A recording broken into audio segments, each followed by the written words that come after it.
تو حکم شرع یہی ہے کہ اگر کسی کا دوران نماز وضو ٹوٹ جاتا ہے تو رحمت کونین صلی اللہ علیہ وسلم نے ارشاد فرمایا کہ وہ ناک پر ہاتھ رکھ کر چلا جائے۔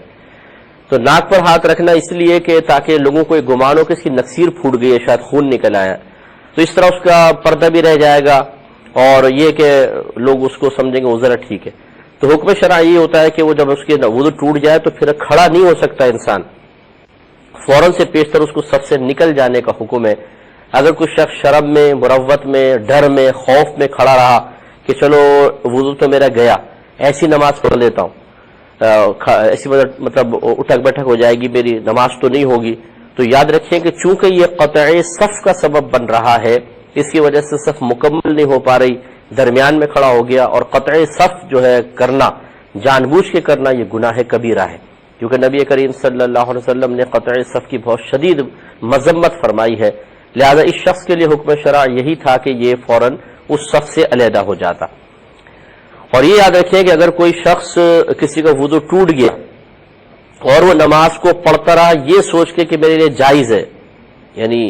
حرام سمجھ کے نہیں، حلال سمجھ کر، تو وہ کافر بھی ہو جائے، کافر بھی ہو سکتا ہے، کیونکہ جو بلا وضو جان بوجھ کر نماز پڑھے یہ سوچ کر کہ نماز کو اتنی اہم شے نہیں ہے کہ اس کے لیے میں اتنا اہتمام کروں،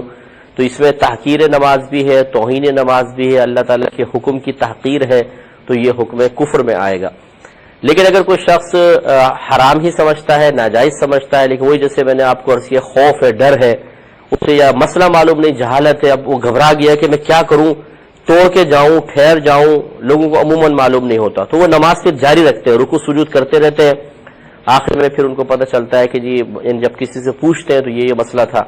تو بہرحال وہ گناہ کبیرہ کے اب بھی مرتکب ہوئے، اس لیے کہ قطع صف گناہ تھا، ایک اس کا گناہ، دوسرا علم نہ سیکھنے کا گناہ۔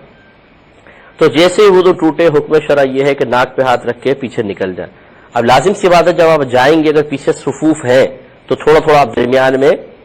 صف کو چیریں گے پھر نکلیں گے، تو یہ چاہے صف آپ چیرتے چلے جائیں، آپ یوں بھی کر سکتے ہیں، پہلے کونے پہ چلے جائیں پھر کونے سے آپ دیوار کے ساتھ ساتھ پیچھے نکل جائیں، ہر شخص